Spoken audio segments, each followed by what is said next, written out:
Oh, hi, I'm Jamie from Guitarist magazine, and today we've got a really cool little amp for you. It's called a Matchless Nighthawk Reverb, and some of you may have already heard of Matchless, and they know that they make hand-wired, point-to-point, very high-spec amplifiers, and their most famous model is the DC30. Now this Nighthawk, if you imagine, if you like to, is a kind of chip off the old block of the DC30 because it incorporates some of the features but is only 15 watts. It's quite a lot more compact, but it is extremely high end. It's built to a very high specification throughout. So let's look at some of the features. This is a 15 watt design. It's got a pair of EL84 power valves in the power section. But what's kind of unique about it, or at least not unique, but rather unusual about it, is that in the preamp section you've got an EF86 preamp valve. This is a notoriously kind of finicky and temperamental preamp valve.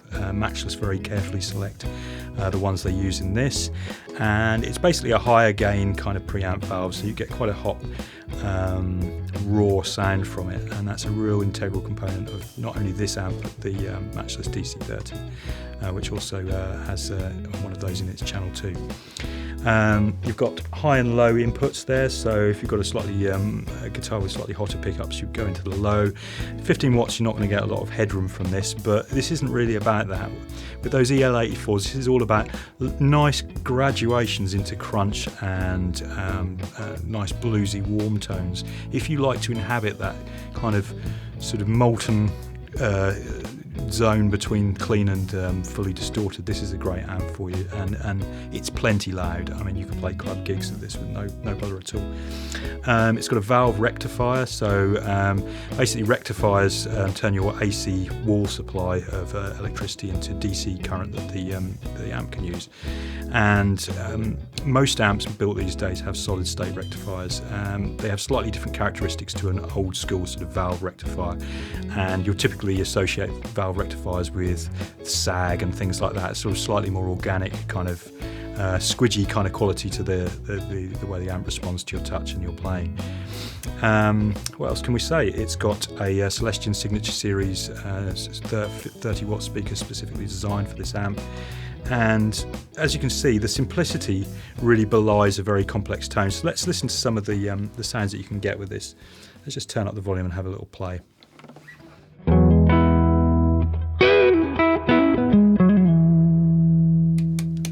Turning the tone control down a little bit there.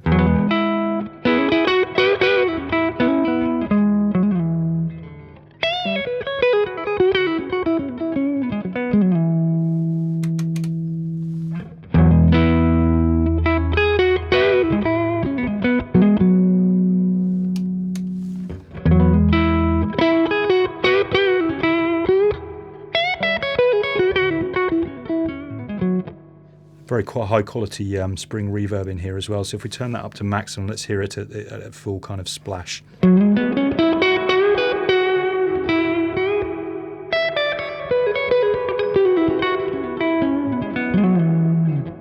Really nice, really smooth and classy, nice long sort of tail on it that's not at all kind of artificial. It's just warm, organic, nice tone. And on the other end of the scale, we have it totally clear, totally reverbless, it's dry. You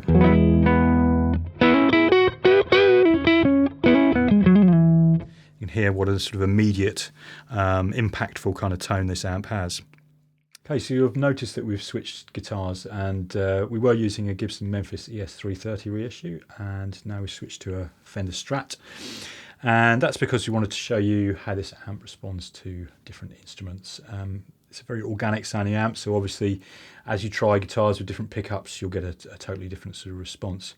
At 15 watts, as we say, it's not got loads of clean headroom, but you can certainly get some lovely vintage style tones out of this. So let's have a little play. We'll also try turning the volume up so you get an impression of how this amp breaks up when it reaches higher volumes.